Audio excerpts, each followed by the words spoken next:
Oke, selamat malam teman-teman semua. Selamat malam Pak Abdul sebagai dosen pengampu filsafat pada mata kuliah ini. Sebelumnya, kenal, ka- kali ini kami akan membahas tentang logical fallacy dengan konteks pendidikan persepsi kuliah versus tidak kuliah. Sebelumnya, izinkan kami memperkenalkan teman anggota kelompok kami, yaitu perkenalkan, nama saya Nada Prasetyo dengan NIM 24103140008. Perkenalkan, nama saya Muhammad Taufiq Azami dengan NIM 24103140007. Perkenalkan, nama saya Diandra Kartiko Nugroho dengan NIM 2410314006. Perkenalkan, nama saya Aurel Erbani dengan NIM 241031411010. Perkenalkan, nama saya Abdul Rahman Al-Ghifari dengan NIM 2410314011. Oke, selanjutnya akan dijelaskan oleh teman saya. Baik, sebelum kita lanjut lebih dalam, alangkah baiknya kita tahu dulu pendahuluan apa saja yang ada terkait dengan subjek yang ingin kita bahas. Yang pertama adalah mengenai dalam beberapa tahun terakhir ini muncul banyak perdebatan, khususnya di lingkup masyarakat sosial, di mana ada argumentasi mengenai pentingnya pendidikan tinggi ataupun kuliah yang banyak narasi yang pada dasarnya itu mementingkan apakah kuliah ini menjadi hal yang dibutuhkan atau tidak. Karena fenomena ini sering muncul akibat konten motivasi di media sosial, TikTok, YouTube, Instagram, ataupun opini dari influencer ataupun public figure, serta diskusi terbuka antara siswa setelah lulus SMA ataupun SMK. Yang keempat juga terkait artikel populer tentang jalan sukses alternatif. Nah, masalah utamanya adalah banyak argumentasi tersebut tidak dianalisis secara logis ataupun secara benar, sehingga berpotensi mengandung logical fallacy ataupun kesalahan berpikir atau kesalahan berlogika yang bisa menyesatkan cara berpikir generasi muda yang akan datang.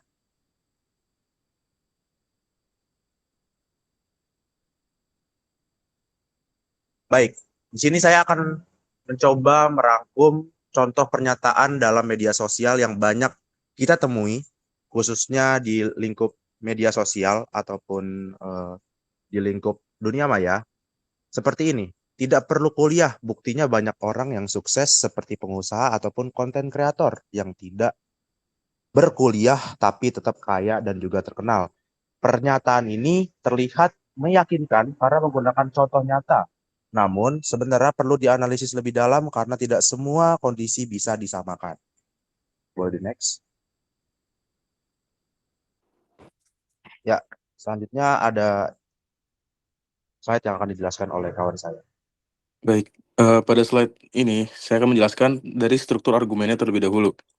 Jadi dalam logika, suatu argumen umum itu terdiri dari atas premis dan juga kesimpulan. Premis utama yang digunakan dalam argumen ini ialah terdapat beberapa individu yang berhasil ataupun sukses meskipun tidak menempuh pendidikan kuliah. Kita memang dapat menemukan beberapa contoh tokoh yang mencapai kesuksesan melalui jalur non-formal ataupun pengalaman kerja. Selain itu, terdapat premis tambahan yang bersifat implisit, yaitu asumsi yang tidak diucapkan secara langsung, tetapi mendukung argumen tersebut.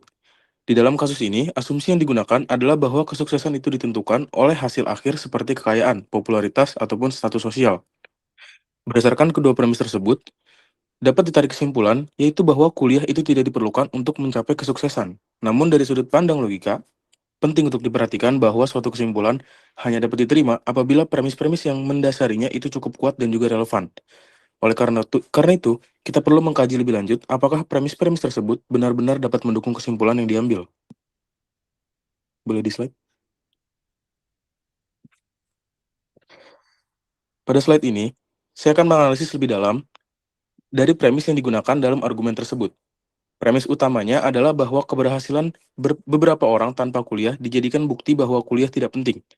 Sekilas argumen ini tampak masuk akal, tetapi sebenarnya terdapat beberapa asumsi tersembunyi yang perlu dikritisi. Asumsi pertama ialah bahwa setiap orang yang memiliki peluang yang sama untuk sukses tanpa pendidikan formal, Padahal dalam kenyataannya setiap individu itu berbeda-beda, baik dari segi ekonomi, lingkungan, jaringan sosial maupun kesempatan yang dimiliki. Asumsi kedua ialah bahwa kesuksesan hanya diukur dari aspek finansial ataupun popularitas. Padahal konsep kesuksesan itu dapat bersifat lebih luas. Misalkan mencakup pengembangan diri, kontribusi terhadap masyarakat, dan juga kepuasan hidup ataupun yang lain-lain. Lalu untuk asumsi ketiga, bahwa pendidikan formal itu tidak memberikan kontribusi terhadap kemampuan seseorang. Namun faktanya pendidikan formal dapat berperan dalam pembangunan pengetahuan, keterampilan, serta kredibilitas profesional. Untuk asumsi yang terakhir, itu adalah contoh beberapa individu yang sukses dianggap dapat mewakili seluruh populasi. Dalam logika, hal ini tuh tidak dapat mengarah kepada kekeliruan atau generalisasi tergesa-gesa, yaitu menarik kesimpulan umum hanya berdasarkan sejumlah kecil kasus.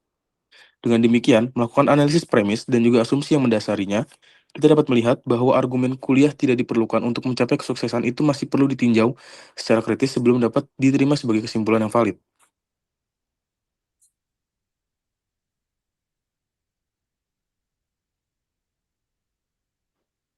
Boleh di next. Nah, setelah premis dinyatakan, kami mendapat dua kesimpulan. Kesimpulan pertama adalah kuliah dianggap tidak wajib atau tidak penting untuk sukses. Yang kedua adalah seseorang tetap bisa sukses tanpa pendidikan tinggi. Tetapi masalahnya kesimpulan ini terlalu umum dan tidak mempertimbangkan banyak faktor lain seperti bidang pekerjaan yang dipilih, kebutuhan skill teknis dan akademik, akses terhadap peluang dan jaringan, serta tingkat kompetisi di dunia kerja. Next. Nah, setelah itu ada hubungan antara premis dan kesimpulan dalam argumen ini bisa disebut sebagai tidak sepenuhnya logis atau problematik. Alasannya, yang pertama adalah hanya menggunakan contoh individu atau bisa disebut sebagai data anekdotal sebagai dasar kesimpulan umum. Mengabaikan data statistik yang lebih luas. Dan karena hanya anekdotal, data ini tuh bersifat subjektif. Lalu tidak mempertimbangkan kasus orang yang tidak sukses tanpa berpendidikan tinggi. Terakhir, jadi lompatan logika dari beberapa orang berhasil menjadi kuliah tidak penting. Kesalahan utama di sini adalah over generalization atau generalisasi berlebihan.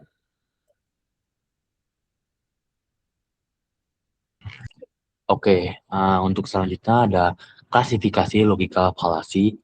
Argumen ini termasuk beberapa jenis logical fallacy, terbagi menjadi 3 subtopik utama. Yang pertama itu adalah hasty generalization, yaitu menyimpulkan bahwa kuliah tidak penting hanya karena beberapa contoh sukses tanpa kuliah, serta padahal data tersebut tidak mewakili seluruh populasi. Yang kedua, anecdotal evidence, yaitu menggunakan kisah individu, pengusaha sukses, influencer sebagai dasar utama argumen, bukan berdasarkan data ilmiah atau statistik. Yang ketiga, survivorship bias, yaitu hanya melihat orang yang berhasil tanpa kuliah, mengabaikan banyak orang yang tidak berhasil tanpa pendidikan tinggi yang terekspos. Serta yang terakhir adalah false dichotomy, yaitu secara implisit, seolah-olah ada dua pilihan ekstrim. Yang pertama itu kuliah sama dengan sukses, tidak kuliah sama dengan tetap bisa sukses tanpa risiko, serta padahal kenyataan ada banyak jalur dan variasi skill.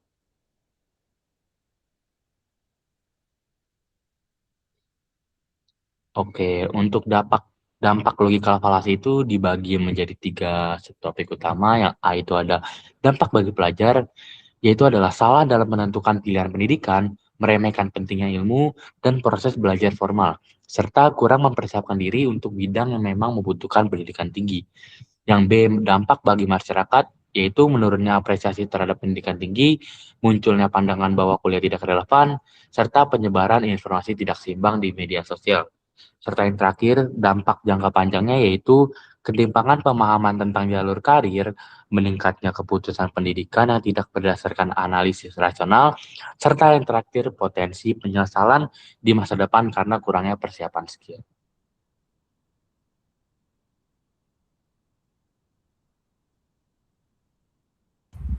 Oke, selanjutnya di slide ini ada perbaiki argumen.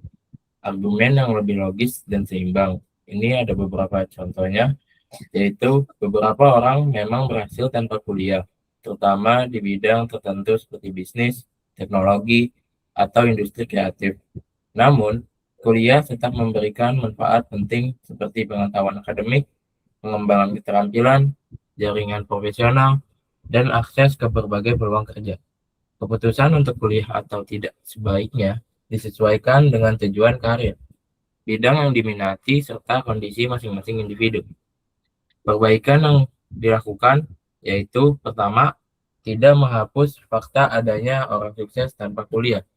Kedua, tidak menggeneralisasi secara berlebihan. Ketiga, memberikan konteks dan batasan. Lalu yang keempat, mengakui bahwa ada banyak jalur kesuksesan. Lalu di sini ada refleksi kritis dalam bidang pendidikan. Dari kasus ini, maka dapat disimpulkan bahwa yang pertama, informasi viral di media sosial tidak selalu benar secara logika. Kedua, contoh individu tidak bisa dijadikan dasar kesimpulan umum. Yang ketiga, kesuksesan bersifat kompleks dan dipengaruhi oleh banyak faktor. Lalu, dalam pendidikan, pentingnya untuk yang pertama, melatih kemampuan berpikir kritis sebelum menerima informasi. Yang kedua, membedakan antara opini, pengalaman pribadi, dan fakta ilmiah. Yang ketiga, tidak mudah terpengaruh narasi yang terlalu sederhana. Maka kesimpulan pentingnya adalah pendidikan bukan hanya tentang kuliah atau tidak kuliah, tetapi tentang memahami konsekuensi, peluang, dan kebutuhan masing-masing individu secara rasional. Mungkin selanjutnya kelompok kami akan membacakan refleksi kritis dari kelompok kami.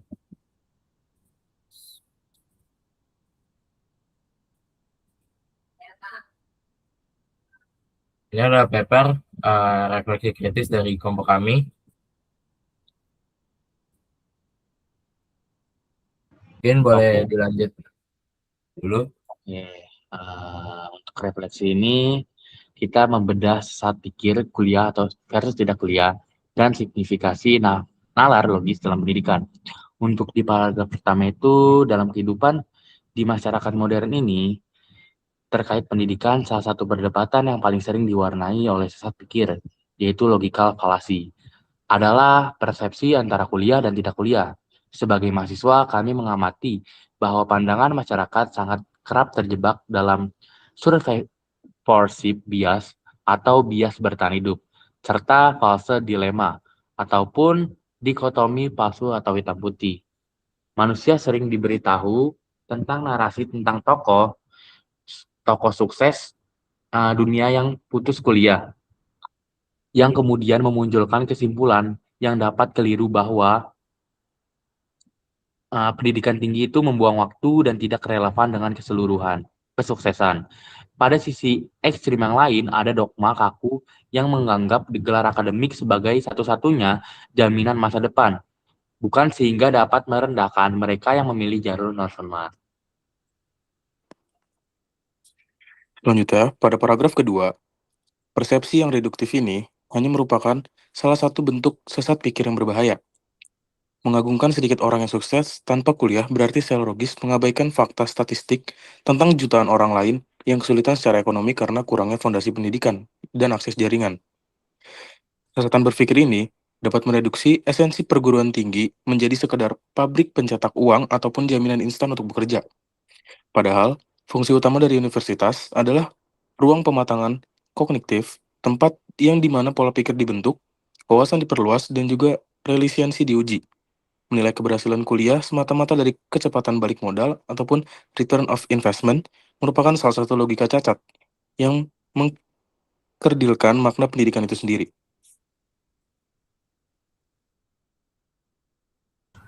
Oke, selanjutnya, fenomena persepsi ini dapat merefleksikan secara gamblang betapa krusialnya kemampuan berpikir kritis dan logis dalam kehidupan akademik. Di dalam kampus, berpikir kritis membentengi kami dari kebiasaan mentah-mentah narasi populis tersebut. Nalar logis menuntun kami untuk menganalisis isu secara komprehensif, melihat data statistik mobilitas sosial, memahami struktur ekonomi, dan menyadari bahwa gelar akademik bukanlah tiket emas otomatis, melainkan katalisator peluang. Proses akademik melatih kami untuk membangun argumen berdasarkan bukti metodologis yang sahih, bukan hanya sekadar opini, asumsi, atau studi kasus anekdotal yang hanya berlaku pada 1-2 orang istimewa. Signifikansi nalar kritis ini menjadi semakin absolut ketika melangkah ke dunia profesional, yang dimana pada dunia kerja saat ini tidak lagi hanya melihat selembar ijazah, melainkan kompetensi esensial di baliknya. Kemampuan yang dapat memecahkan masalah yang kompleks atau problem solving, adaptabilitas, dan integritas kualitas yang secara intensif ditempa selama proses perkuliahan. Lulusan perguruan tinggi yang tidak memiliki ketajaman nalar akan mudah tergilas oleh perubahan zaman dan otomatisasi. Begitupun sebaliknya, mereka yang tidak menempuh pendidikan formal pun mutlak membutuhkan nalar kritis yang sama kerasnya untuk bisa bertahan, berinovasi, dan belajar secara mandiri di lapangan. Karena itu, refleksi terhadap polarisasi antara kuliah versus tidak kuliah ini menyadarkan kami bahwa ancaman terbesar bagi kemajuan bukanlah ketidaktahuan, melainkan hanya ilusi pengetahuan yang dibangun di atas sesat pikir. Berpikir kritis dan logis merupakan instrumen utama untuk membongkar ilusi tersebut, yang dimana kemampuan ini bukanlah sekadar tuntutan penyelesaian tugas akhir, melainkan sebuah komitmen jangka panjang untuk menjaga kewarasan intelektual. Dengan nalar yang tegak, kita tidak hanya menjadi sivitas akademika yang berintegritas, tetapi juga profesional yang rasional dalam menavigasi kompleksitas realitas. Oke, sebagai kesimpulan, mengenali logical fallacy sangat penting untuk menjaga kualitas nalar dan objektivitas kami dalam berdiskusi. Sekian dari presentasi dari kelompok kami.